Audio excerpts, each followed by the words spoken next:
Hi, this is the Dr. Deborah Show, and this is the show where we talk about bringing peace and calm into your life. We're live at KCSB FM Santa Barbara 91.9, and KCSB is a platform for cultural expression and thoughtful discussion, providing a diverse educational forum. And I'm a Santa Barbara-based clinical psychologist, and I specialize in pediatric neuropsychology. And during my clinical training and my current work, I've treated thousands of people, and I want to share my experiences with you. I'm also a UCSB alumni, and I live locally in Santa Barbara. And this show is all about our community and how to create compassionate conversations about our well-being and health. I also just want to remind you that the show is psychoeducational, and it's in the area of neuropsychology and well-being, but it's not meant to replace professional mental health advice or therapy. So if you do believe you suffer from a particular disorder, please do reach out for professional help. And today on the show, we're going to be talking about mental health and well-being with a focus on homelessness and veterans with our very special guest, Emily Allen. Emily Allen is the Program Director of Homeless and Veterans Impact Initiatives for the Northern Santa Barbara County United Way. And these projects include the Home for Good Santa Barbara County Coordinated Entry System, the AmeriCorps Partnership for Veterans and People Experiencing Homelessness, the Common Ground Volunteer Program, and Mission United for veterans and veteran families. And prior to that, she worked at the Legal Aid Foundation of Santa Barbara County as the managing attorney of the Homeless Education and Legal Project, where she did legal outreach to people experiencing homelessness.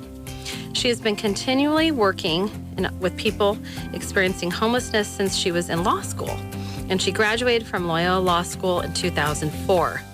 She was also chair of Loyola's Public Interest Law Foundation, clerked at the California Women's Law Center, and also was the Outstanding Women Law Graduate of Loyola Law School in 2004. Nice.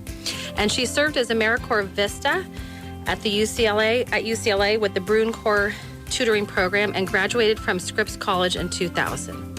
She grew up in Santa Barbara, California. Welcome to the show, Emily. Thank you. Thank you for having me. I'm so excited to have Emily because I've known Emily a long time, and I know she's really knows so much about these topics, and I'm just excited to hear her words of wisdom.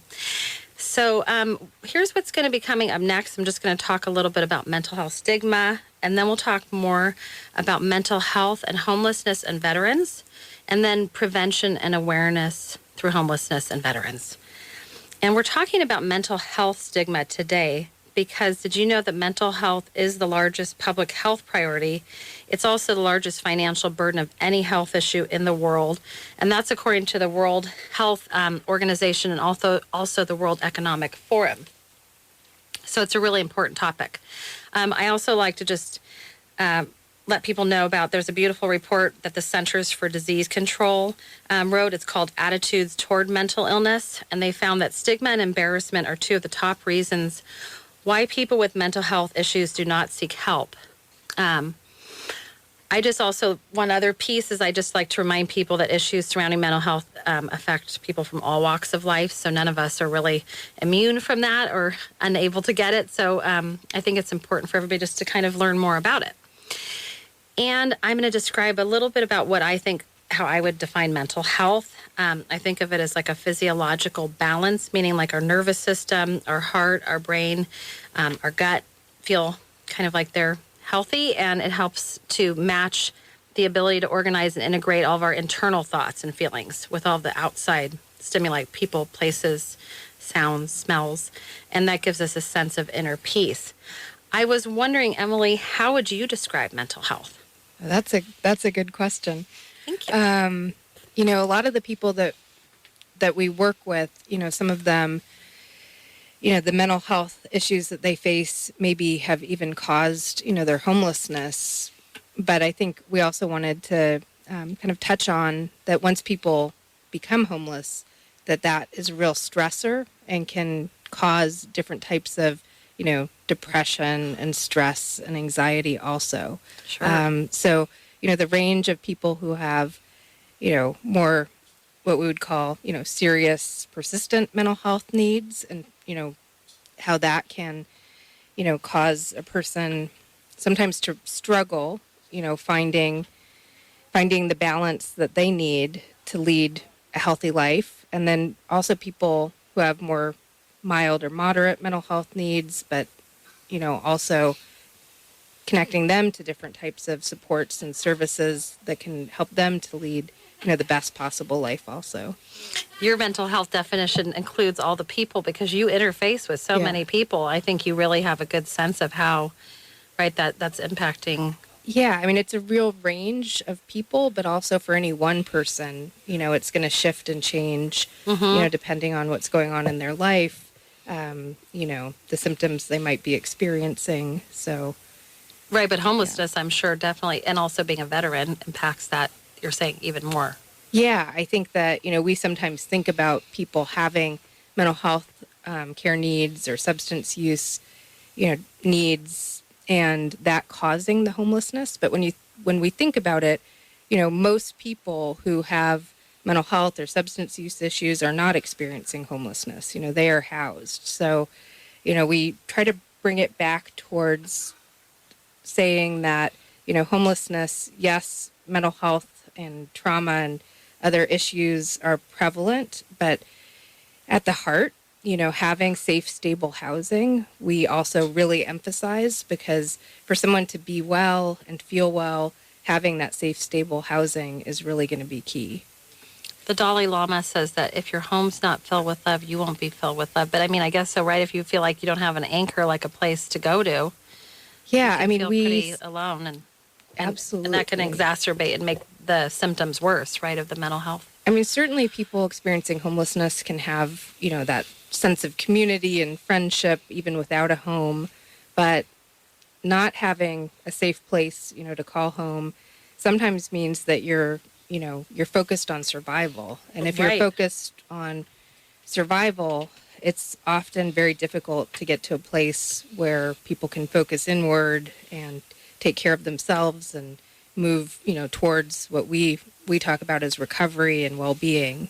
Right. So you're more working with people in a way. Well, you do the whole spectrum of that, but I hear what you're saying is if you don't have a place to live, then you're maybe always thinking, where am I going to live? Where am I going to shower? Where am I going to get my next meal? Where am I going to be safe and have that feeling of safeness? Which is probably a huge challenge, right? To be safe. Yeah.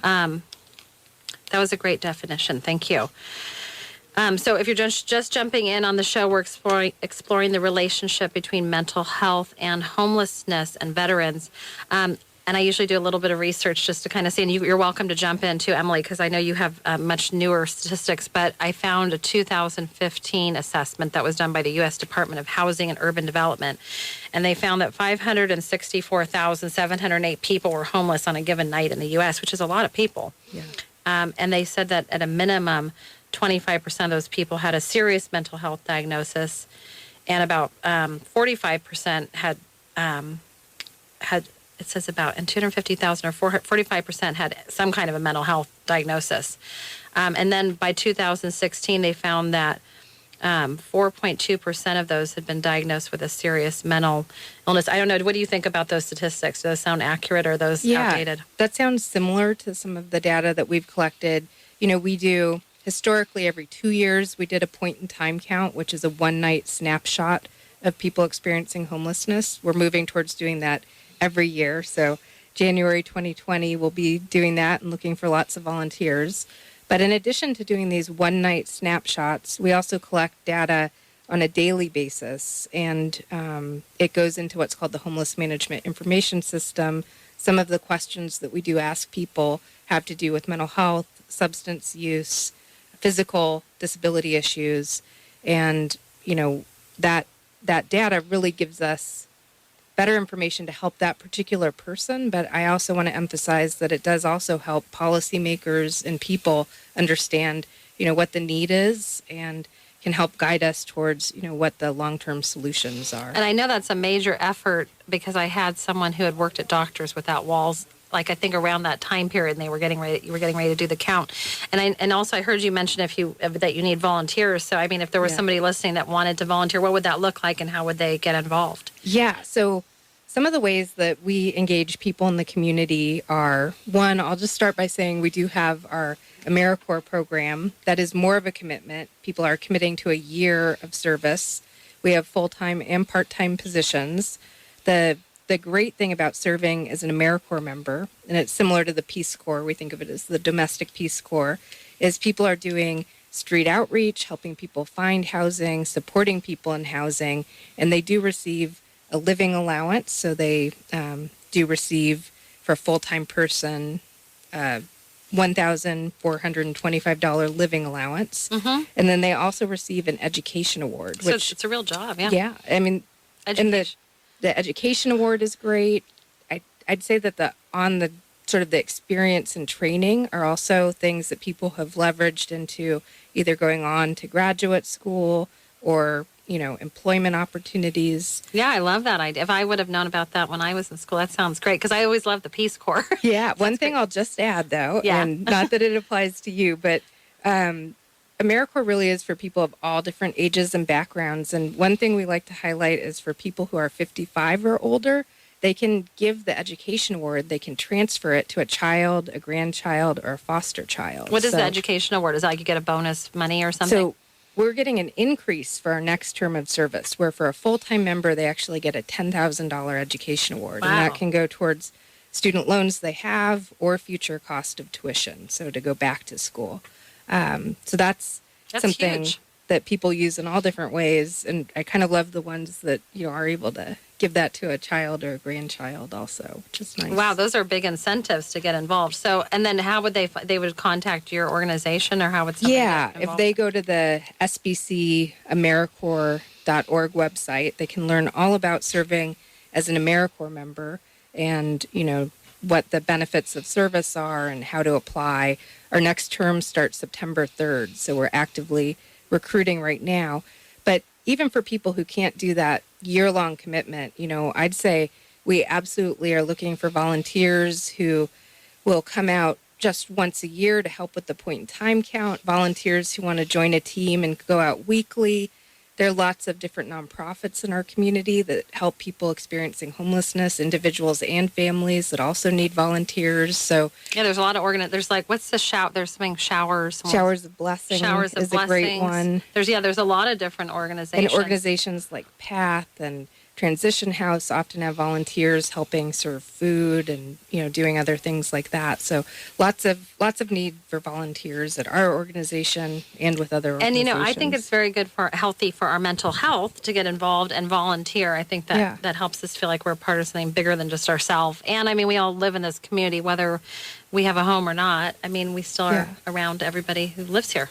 Well, and the great thing, too, is doing this type of work, volunteering, serving as an AmeriCorps member, you get to know people, get to hear their stories. Mm-hmm. You get to help them navigate through, bureaucracies that can often be challenging and difficult, for us, which, in my opinion, sometimes then gives us a real ability to become advocates and to, go to our policymakers, say, I know these stories, I know data, I've walked with this person, I can speak up. So, that's a really good thing also. Sounds like Santa Barbara has a lot of good programs. That's because you're running that, right? No, you are. You're doing a great job. And I've known Emily, when I worked at the county in 2004 and 5, when restorative policing was just getting started. That's about when I started to get involved as an advocate. And I remember you because we'd meet at the courthouse, and we'd meet in a room, and there'd be a team of people, and you were like really heading that up. So you've just kind of kept expanding that. So good job on all your work. The restorative court, I think, is in restorative policing in Santa Barbara. Really good efforts, and watching them expand has been really great. Yeah, I've had we had some of the sheriffs on. Bradley, and I'm forgetting the other gentleman's name that works with them, but they're a team. And then also, I think that the firemen, too, there's just, I think all the different responders are getting trained. Yeah. I was just going to also share, I saw that for veteran mental health services, really it's essential to help returning vets recover from their combat experiences and mental health issues that are related to their military service. I was just curious. I mean, I know when I look up statistics, it's pretty interesting to see how many people are in need, Yeah. of services, and then how many are receiving them. What are your thoughts on that? Well, just looking at our 2019 point in time count numbers, and you can look back, if you go to our website, homeforgoodsbc.org at the top, you can look at this point in time count presentation. But you can see that, going back to 2011, if you look at 2011, 13, 15, 17, and 19, our numbers have been pretty flat for people experiencing homelessness. Yeah. About, this most recent count, 1,803 people. So similarly, our veteran numbers have been pretty consistent also. 200 or less veterans surveyed, typically. And not just our point in time count, but that information that's going into the homeless management information system. So the number, it's significant, and there are people in every community that really need our help. But I also, want to emphasize that it's compared to a lot of communities. I mean, you look at Orange County and San Diego and Los Angeles and San Francisco, communities that are seeing increases in homelessness and seeing tens of thousands of people. This is something I think as a county, if we focus on it, if we invest in the solutions, the evidence-based solutions that we know are effective, we can have a real impact. Well, I think you are. I mean, at least it sounds like you're maintaining kind of the numbers. Yeah. And then I think sometimes people here feel like, wow, I've just noticed a lot of homeless people. And I was talking to you before the show because I do hear people talk about, I guess they think people just kind of get here like on a bus. But what you were sharing with me is that you said 77% of people who are homeless in Santa Barbara lived in Santa Barbara at some point. Is that what you said? Yeah. So in the most recent count, our Continuum of Care, which is the entity that for our county oversees, bringing in different federal and state dollars and is charged with the point in time count, they decided to ask some local questions. And one that they asked was, where were you living when you first became homeless? And 76% of people said Santa Barbara County. And then they asked, where was your most recent permanent address? And 77% said Santa Barbara County. So, and that information is very consistent. We're asking this question now on a daily basis with what's in the homeless management information system. And also the warming centers, which some people, I think are familiar with, have advocated for and volunteered. They're shelters that open in certain weather conditions. They surveyed their participants also and, found that same high statistic, 70s, which is very high. Yeah. But it's also very consistent across all of the, surveys and, questionnaires that are being used. Sometimes misinformation. I just like to demystify that because I know you're right on the front lines and you get, really solid information. And I think it's really important to get the information from a really reliable source. So that's good for us to know. And that's very similar to what we see in other communities also. I mean, I think that, for good reasons, we sometimes like to think that, we're different and special. But when you look at data around homelessness, I was so surprised when I first saw our county's demographic data and then compared that to the national demographic data. And it just is so similar within, tiny percentage points difference. So I wonder what that all means, though. There must be something we can derive from that because that is interesting that it's so consistent. Yeah, I mean, the issue of people moving when they're homeless, there certainly are people that travel and, move from city to city.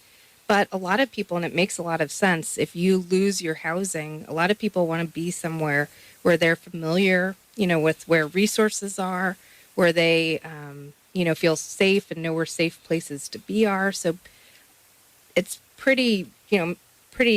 makes a good amount of sense that a lot of people, would stay where they are. It's true because they know where to go to. Yeah. Like, I guess they know what corner to go to or what market they might go to. Or Yeah. do you think people go to the warming? Where do people go when they can't go to the warming shelters?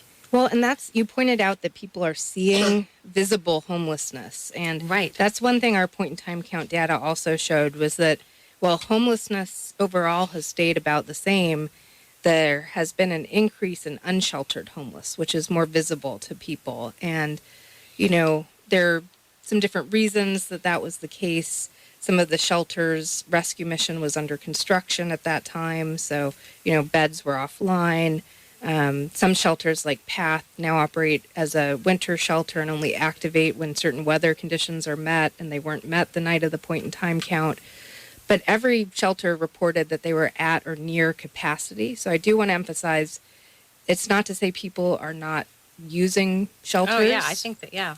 There are people for different reasons that sometimes do not use shelters. And sometimes those are people who struggle with different, mental health diagnoses that make it really hard to be in a crowded dormitory. Well, also, I think my work with, I haven't done anything near what you've done, but I know my experience of working with homeless people is that actually many of them get used to living on the streets, especially for people, like I'm thinking of this, it was two gentlemen, they weren't romantically involved, but they were friends and had lived on the streets for one of them for 20 years and one for 10. And took care of each other. And they took care of each other because the one that had been on the streets for 20 years had skin cancer and he needed to go down to UCLA even though he was homeless.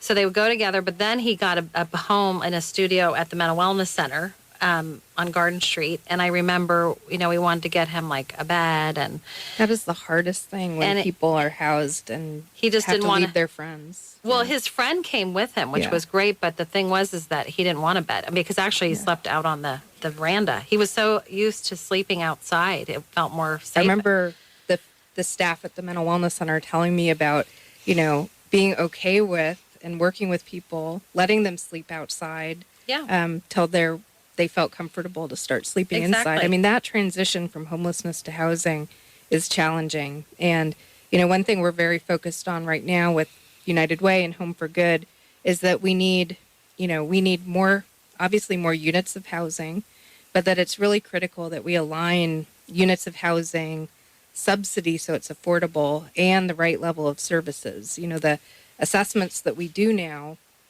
they inform us to whether people need a higher level of permanent supportive housing, or if they need what we call rapid rehousing, which is financial assistance and case management, but for a shorter period of time. So, we have good data and information about now how many people need what types of interventions. We just resources. Have to work on the resources. Well, it seems like maybe the governor is going to hopefully allocate. The research I saw, it seemed like he is putting aside a large quantity, hopefully, for that. Yeah, the good news, and there definitely is good news, is that, Governor Brown in his last term allocated funding for homelessness at levels that he had never done. And then Gavin Newsom, the new governor, is also allocating, similarly high levels of funding.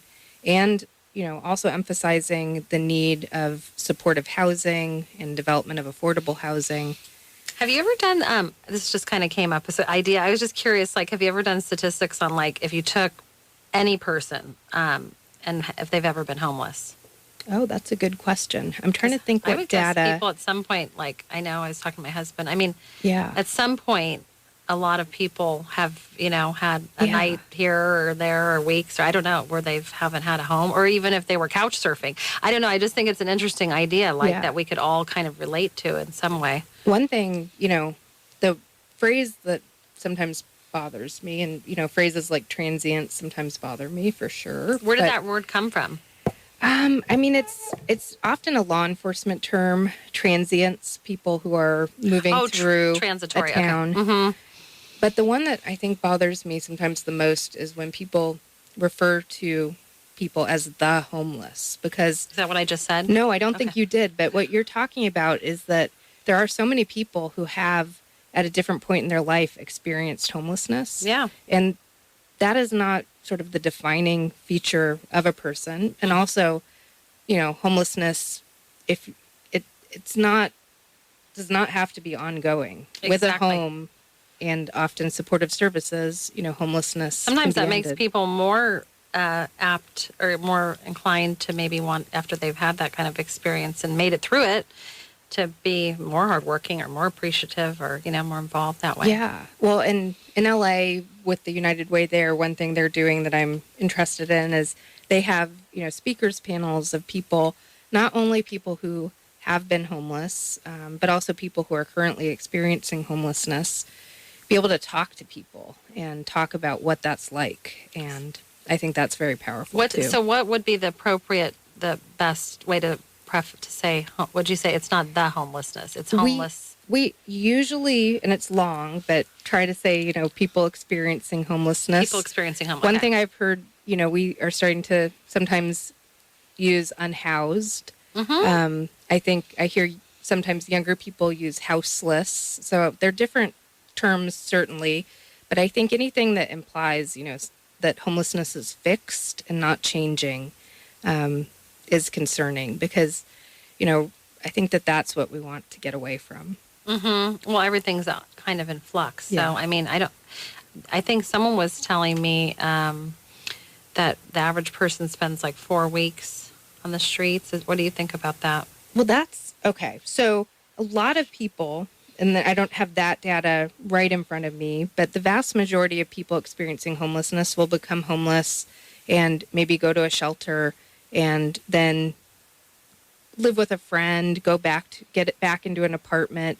Homelessness for them is, a short experience. Mm-hmm. But then we have people who've been homeless, for decades, for more than a year. And when we talk about chronic homelessness, we're talking about people who have a disabling condition and who have been homeless, for more than a year. And so those are people that with certain interventions, permanent supportive housing, that's where there's a big focus to make sure that people who are experiencing chronic homelessness are being connected with permanent supportive housing. And yeah, so I think it would be, I think there is data, and I would need to look for it a bit, but Well, I think it is true that most people do not experience long-term But homelessness. basically, I think I heard you saying basically that it varies. That some people, it's like, very short and they're out for maybe a brief time and then get back into an apartment, whereas other people, it could be a year or 10 years or Yeah. it's different for each person. And I think, the role of the coordinated entry system, which we're the lead agency working with the county on that right now, is to figure out, where we can connect people, where we're connecting them to the right resources for them, not giving them, a higher level of resources because resources are somewhat limited. So, permanent supportive housing for people who need that level of supportive services, rapid rehousing for people who are going to be able to, live independently and not need that ongoing support at a high level, but also prevention funding. I think that for years we haven't invested in prevention funding because there was sort of a sense of how do we prove that it worked? How do we prove that we prevented something?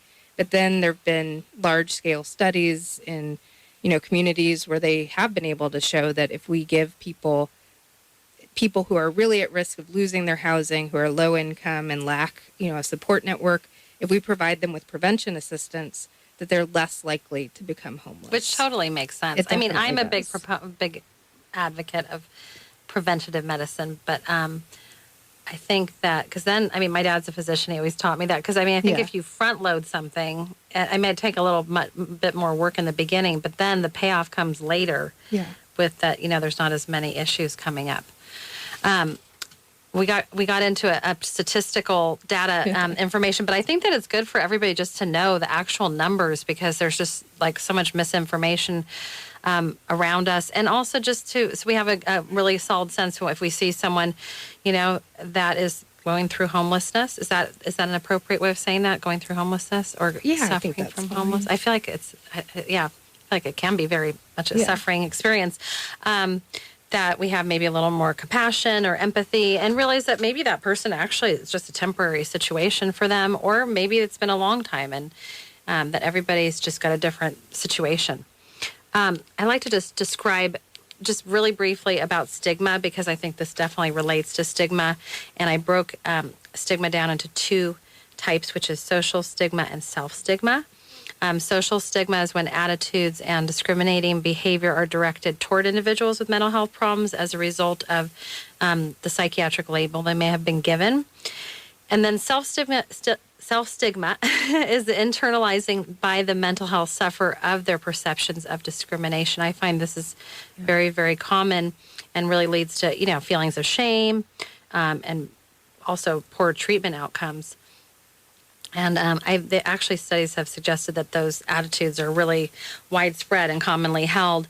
When I did a little bit of research just on stigma around veterans affairs, that there was a whole great article I found, but it was talking about how some of the barriers that veterans face that relate to mental health stigma are personal embarrassment about service-related mental disabilities, long wait times to receive mental health treatment, shame over needing mental health treatment, fear of being seen as weak. Yeah. That's a very common one. And actually, I think being vulnerable, the way I was trained, is that it's a sign of strength. So if you want to replace that. And then stigma is associated with mental health issues, a lack of understanding or lack of awareness about mental health problems and treatment options. And then also logistical problems like long travel distances in order to receive that type of care. And then concerns over, I guess, the veterans' mental health treatment.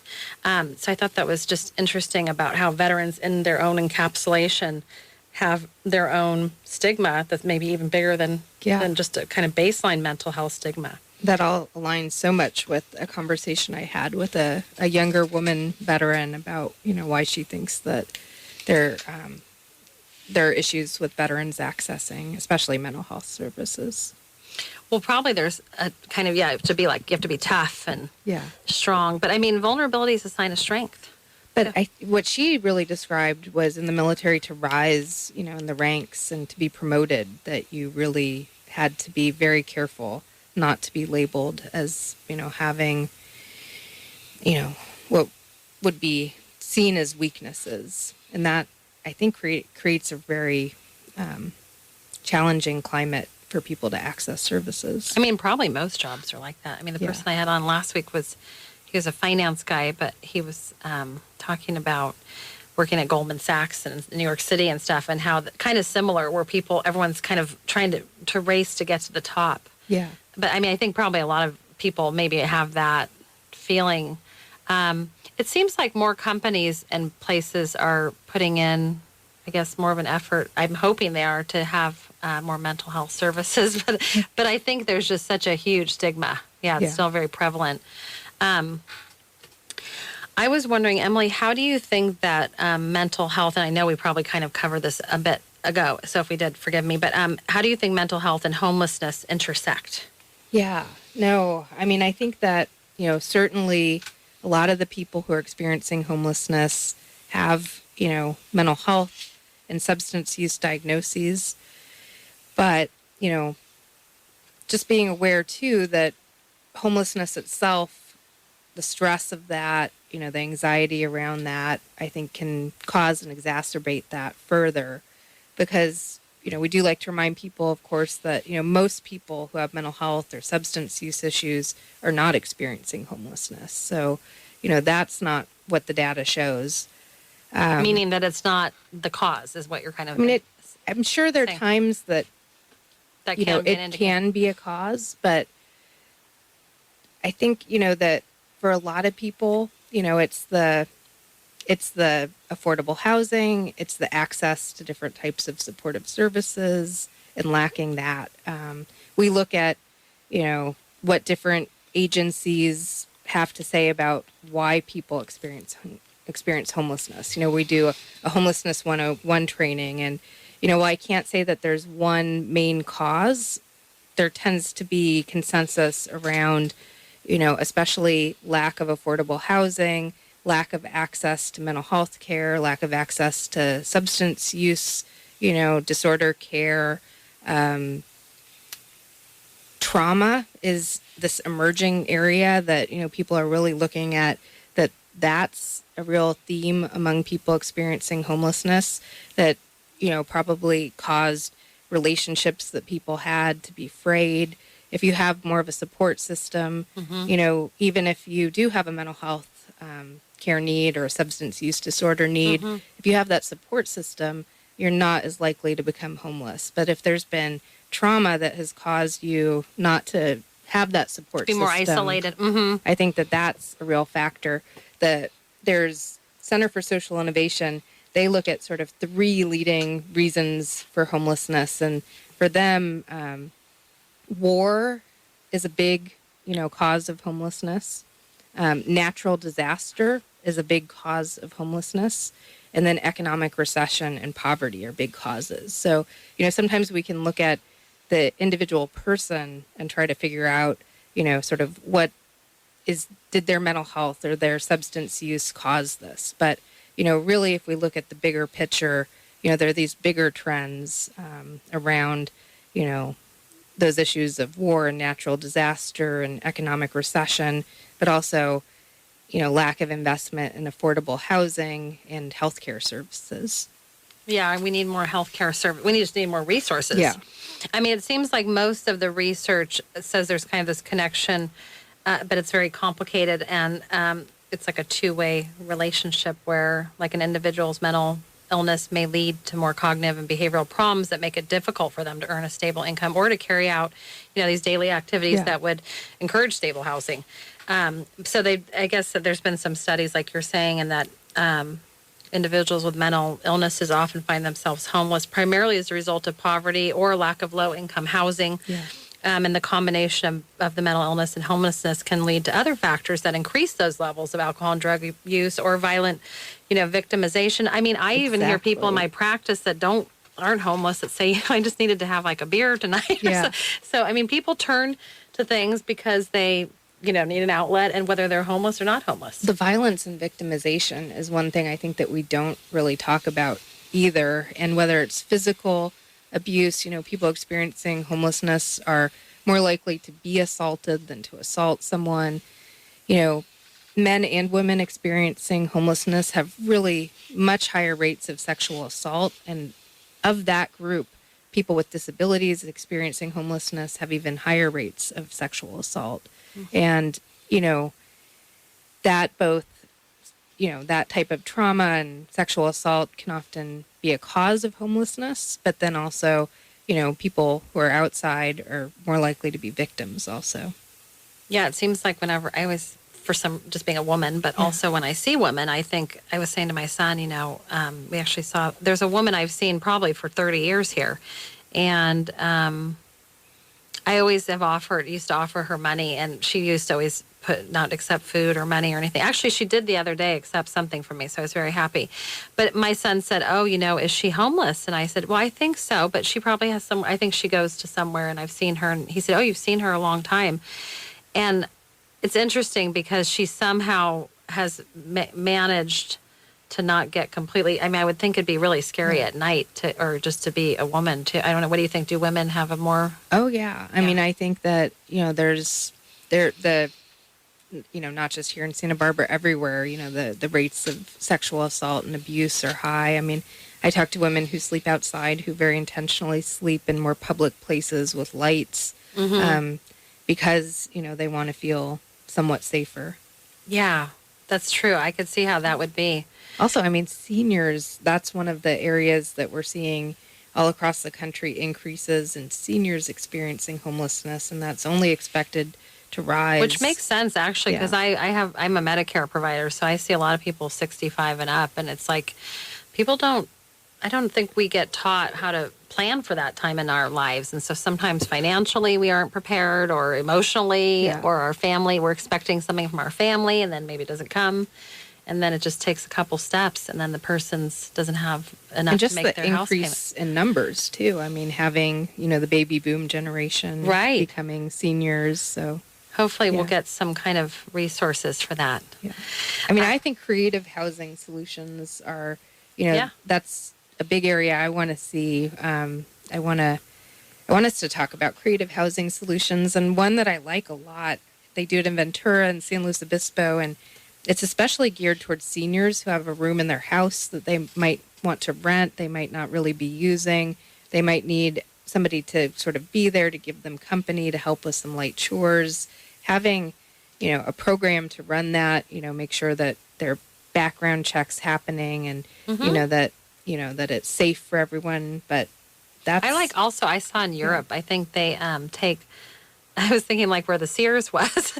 But I mean, buildings like that are really big, and sometimes they're in malls. So retrofitting buildings. Yeah, like, well, because a lot of people don't go to malls, I guess, as much. So maybe it was in the Midwest too, but it was about malls and how they've taken them and they make these kind of, it's almost like as big as a studio or maybe even smaller. It's just a very narrow kind of thing. And it has a bed, and a place to sleep, but it doesn't have to be something super complicated either. No, and that sort of more communal housing where people might have their own room but share kitchens and living spaces. I think, small houses. The tiny houses. Tiny houses are definitely something to look at. Using construction materials that are more affordable. They're things that other communities are doing, and we certainly need to look at what we can do here. I think, key you mentioned is looking for essentially property, having cities and county look at, potential sites, because here in Santa Barbara County, of course, that's a great lands cost. At a premium. The land cost. Well, I mean, probably if we brought that up, people were like, oh, a tiny house sounds nice to me too. Yeah. No, I think that some of these solutions that we, these creative housing solutions we need for people experiencing homelessness are also going to be very useful for people who are retiring and young people and all different ages and demographics. Well, it's probably just maybe that would eradicate homelessness if there was a place. But I mean, I know you and I were talking before the show, and it's not possible probably to completely get rid of homelessness or people not, having a home to go to. I'm now making sure I say it correctly, but I also just think that it's true. There's other ideas for how we live. We don't have to all live in the same way. The goal that we talk about is, that homelessness become rare, brief, and non-reoccurring, because people will lose housing and will become homeless. People will be fleeing domestic violence situations. People will need shelter, emergency shelter, and we will need different types of homeless services. But we want it to be rare, and we want it to be brief and non-reoccurring. We don't want to see people cycle in and out of housing, and we've seen programs that with the right levels of supportive services, more intensive case management, even people who have a lot of complex needs really can be stable and, be successful in housing. I just was thinking, this is very random, but I was thinking historically, like if you went back to more tribal times, I mean, I wonder if there was homelessness, or if just like people always were brought into like a hut or a tribe, or I don't know. Yeah. I mean, that's part of our civilization, or we've evolved and made that, or. I mentioned, the Center for Social Innovation. They're this organization we turn to for training sometimes for our volunteers and our AmeriCorps members. And they have a video that you can watch. It's Homelessness in America, the Big Picture. And it starts in colonial America and moves forward to modern day America. And at least for the history of our nation, we have had people who've been, shunned from communities. Oftentimes mental health or substance use was probably, a piece of that. I was thinking almost like of Aboriginal, like more indigenous people. I think people do get cast out for sure, like you're saying, if they have something that doesn't fit into their tribal community. But I was just wondering if there was a different way they did that, or if there was a way those people figured out how to survive, or I don't know if that was, because actually I remember reading at some point, I'm talking like what I'm talking about, like more these different communities before we settled in America, maybe. And I think when someone got cast out and they didn't have somewhere to go, they actually usually wouldn't survive, because, you kind of need a community really to get your food. And it's like you were saying at the beginning, if you're totally isolated and alone, how do you get, what you need that way with the food and shelter and. The other piece, I think, of American history, that they talk about is interesting, or, when trains started coming online and people could travel, and, that meant probably somebody who left one community had a chance to, come to California and make a new life. And the adventure. America does have that adventurous spirit too. So, I know. I was just thinking if there was like an answer to some of that in that way, but maybe that's very random. I was wondering Emily, if you can explain how, like, the homelessness or people who do not have a home and veterans, and how their role in our community relates to our own mental health. I know that's a weird question, but I think it's intertwined. But if you don't, because I think there's just such a range of people who experience homelessness or housing insecurity. You know, there's students, families, veterans, victims of trauma, abuse, discrimination, and so many, you know, just have these setbacks. But I mean, I have a feeling it interfaces with us whether we are conscious of that or not. Yeah, I mean, it's interesting.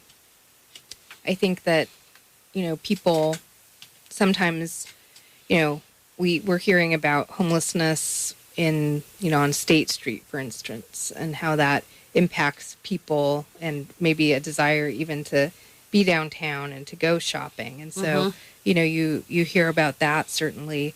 You know, I think that another piece is we talked about volunteering and people who do engage and get to know people experiencing homelessness and how that can impact them. I was also just thinking, I mean, we probably all know somebody in our lives, a friend, a relative, somebody who's has, you know, either is a veteran or who maybe has a hard time, you know, having a home.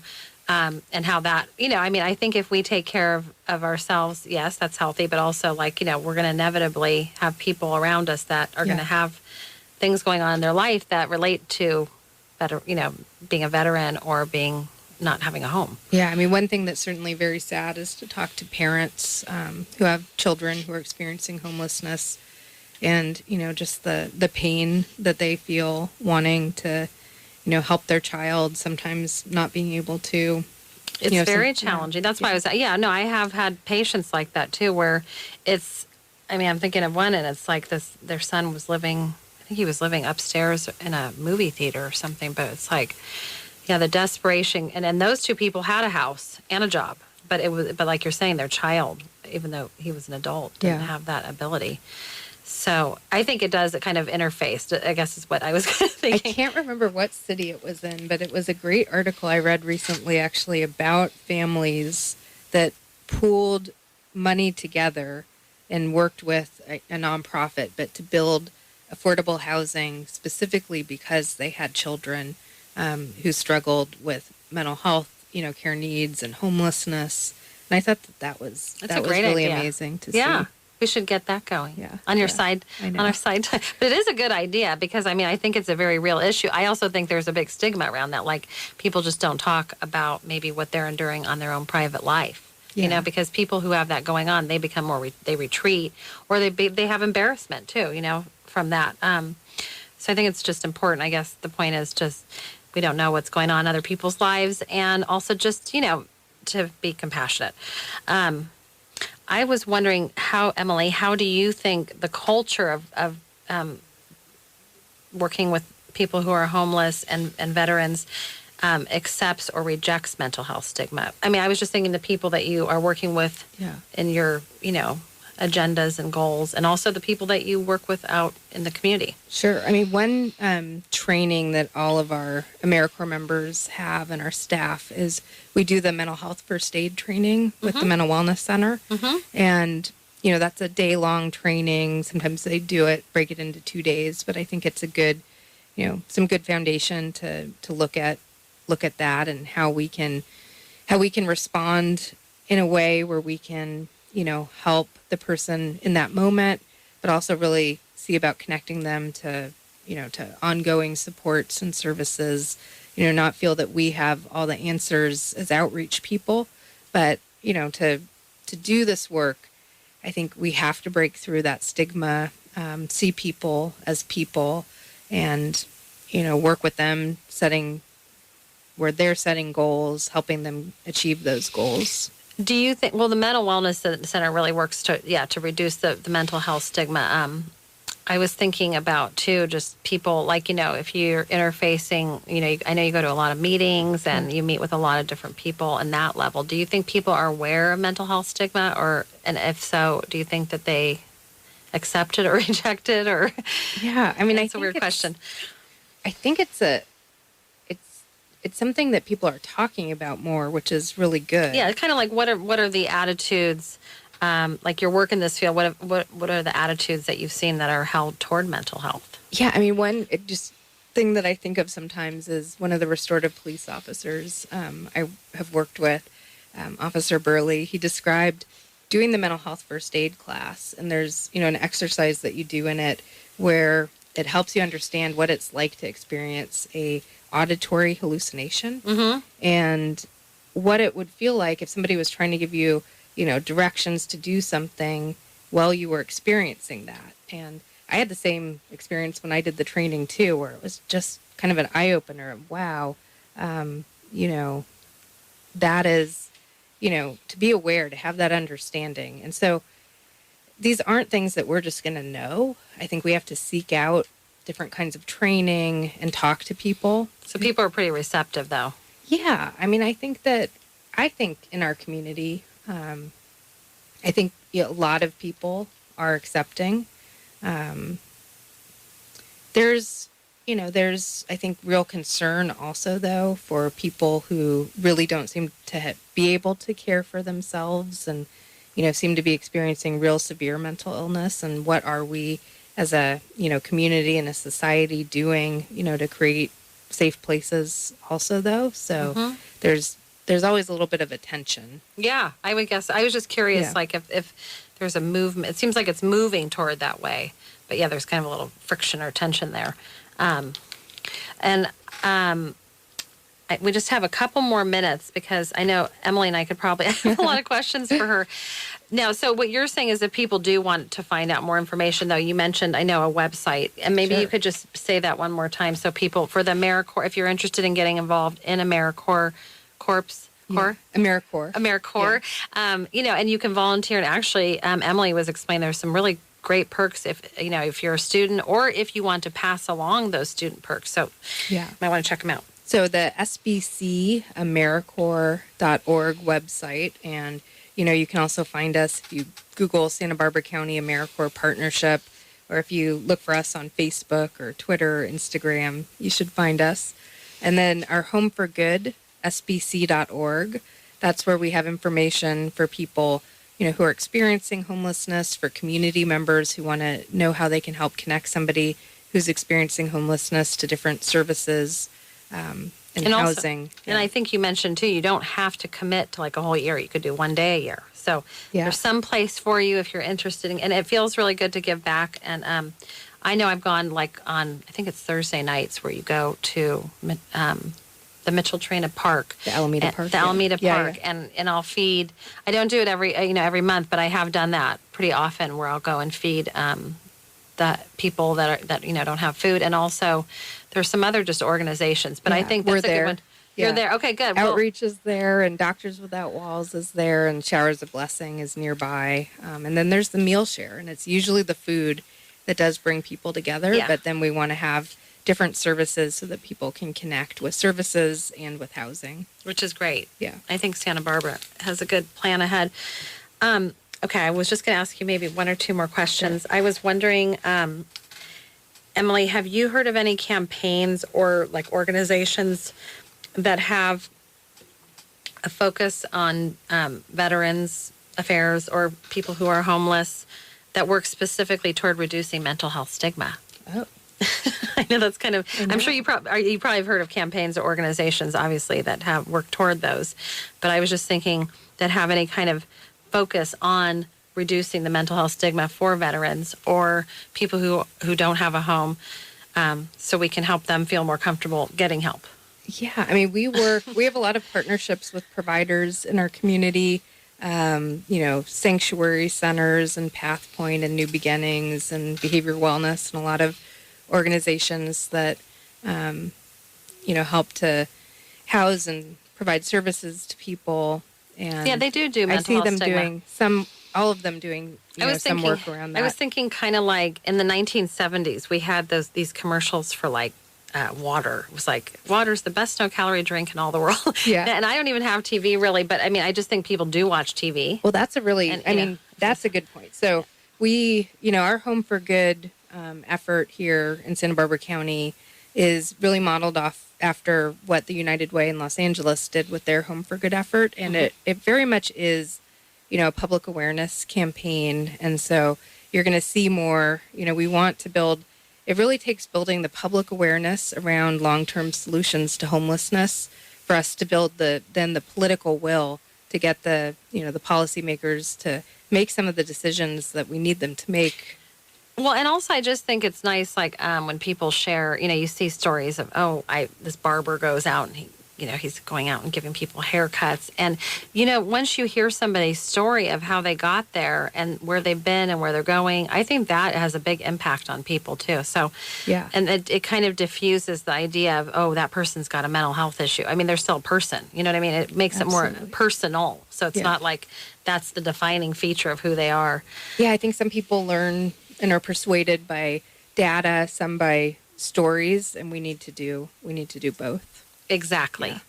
Yeah. And I just wanted to let people know that I know at UC Santa Barbara, we have some good veterans resources. There's the UC Santa Barbara Veterans Resource Center. And that was founded by and for student veterans on campus. And they're really inching toward a one-stop shop where student veterans have advocated for kind of these demands, I guess, starting 5 years ago. So now there's roughly 400 members of the entire student body who are military related. And so it's good that we're having something locally here. I'm always imagining a world where each person has the opportunity towards self-peace and through the ability to overcome mental health barriers and obstacles to reach treatment. And I think we do need more programs just to be developed to identify and manage mental health screenings, and then just increased awareness and communication are the key ways to move toward acceptance and health.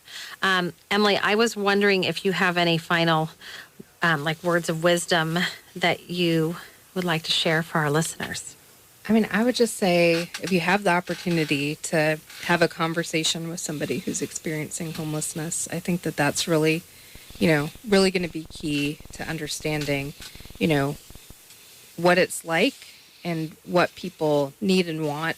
We sometimes hear people say that they don't want home housing or they're choosing to be homelessness, but every time I've gotten to actually talk to somebody and get to know them, sometimes they've given up on housing and, they've been let down, but they do want a safe place to call home. And that's what we're really working towards. Well, and I know also you mentioned, probably most people, I think, feel afraid of someone if they see that they're homeless. But I was just curious if in your experience, what do you think? Are most people?